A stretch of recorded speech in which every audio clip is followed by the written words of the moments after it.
Hello everyone, my name is Andrew Leeper. Today we're going to be talking about Ford Motor Company. We're going to be talking about the strengths, weaknesses, opportunities, and threats that come across this company. Just a little overview of this company. It was founded by this handsome gentleman, Henry Ford, back in the early 1930s. Ford was well known for a lot of things. They were in the race car industry in the early 60s. They came back into the race car industry in 2017, well known for their pickup trucks, their muscle cars, and really just putting out reliable vehicles from the 30s up until the present day. Another big thing with Ford is when the stock market crashed and the Great Depression hit, a lot of domestic companies were going bankrupt and borrowing loans just to get out of the hole. Ford was one of the only companies that didn't have to close down or go bankrupt in this time. Strengths. Ford is always known for their brand name. This is the best-selling truck for 41 years, the Ford F-150. It was critically acclaimed as the truck of the year for 41 straight by Motor Trend. They're best known for their pickup trucks, their Mustangs. It's been one of the American favorites since the 40s, or no, the 60s, I apologize. Also known for their performance vehicles they've been putting out. They've been doing a lot of drift cars and tons of races with Ford Performance and their specialized drivers.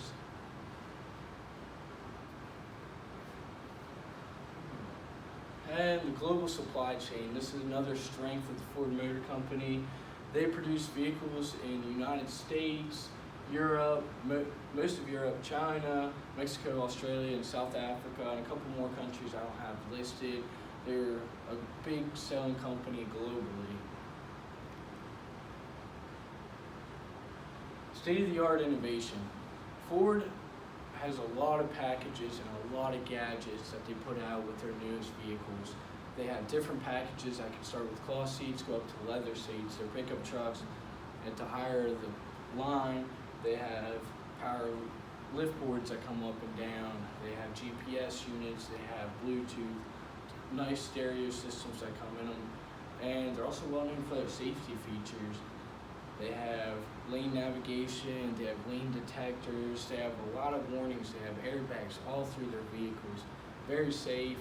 And one thing they started, I believe it was back in 2013, they started an automated parking system, which means you press a button and let off the pedals, and it would parallel park for you or pull into a stall for you. It would find the nearest one, make sure it would fit. The only thing you'd have to do is head to the brake to stop it. And at the time, this was very innovative. This was something that the car industry has never seen before. So this is what I believe to really push the automated and self-driving cars for the future that we know of now.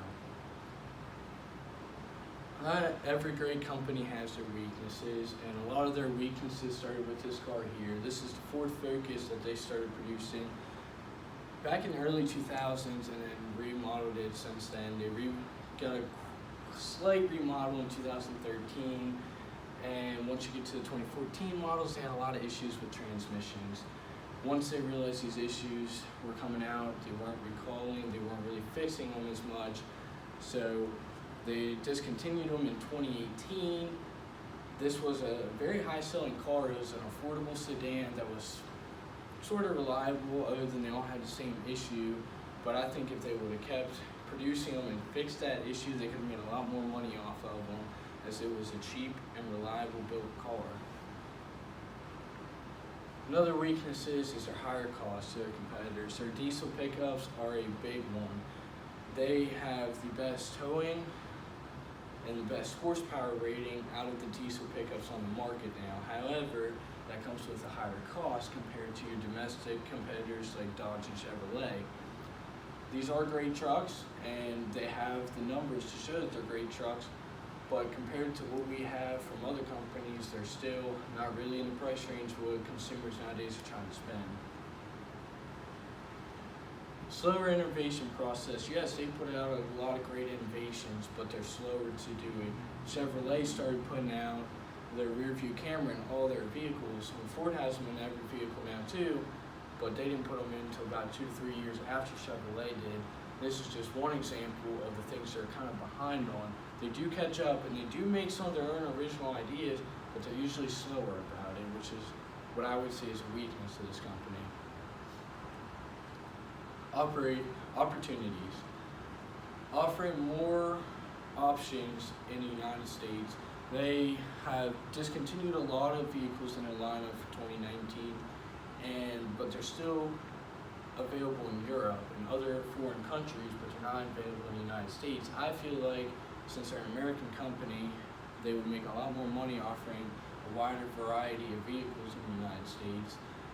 But another opportunity that I see is this is the 2020 F-150 that they say is completely electric, does not run on fuel, and it has one of the highest towing capabilities of its class, horsepower and torque rating, which they say, as you can see in this picture here, could pull this trailer filled with F-150s and just keep on rolling.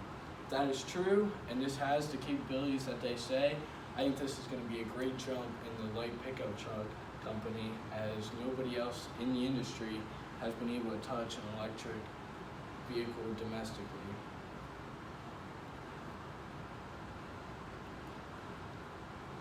Cost reduction. Offer more cars with lower prices.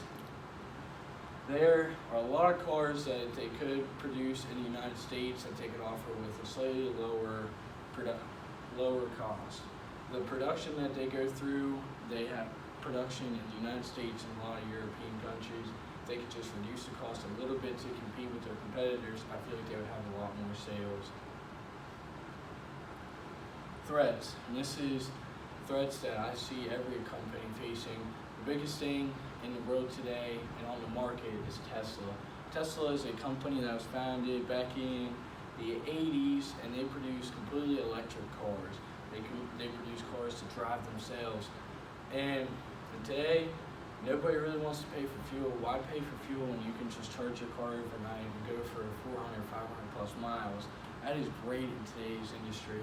Fortunately, Ford and most of the other domestic companies don't offer a fully electric car. They only offer hybrids, which still run on charge and fuel. Competitors are always going to be a threat to any company, especially in the car industry. Ford has always been well known for making their muscle cars and their high performance cars while trying to compete with Chevrolet and Dodge. Typically through the years, Ford's always stayed on top with the Mustang. It's always been able to outhandle top end speed and better looks through the three competitors. Lately, Dodge has been winning the horsepower rating, producing cars that well over 700 horsepower, where Ford just released a car this fall that's coming out that's finally hitting 700 horsepower out of their Mustangs. And our last opportunity tonight is oil price. Our threat tonight is oil prices. Oil prices are always going to fluctuate. They're always going to come up and they're always going to come back down. When a natural disaster hits a certain area, most of that area, the fuel prices are going to go through the roof just because of how hard it is to get your hands on oil and fuel at the time. If we hit, I'm not saying this will happen, but if it ever were and we hit another stock market crash or another economic drop, then I think it's going to be a lot more expensive to get our hands on fuel and oil, which could always offer a threat to the car industry. And that's Ford Motor Company. I'm Andrew Leeper, and thanks for joining us.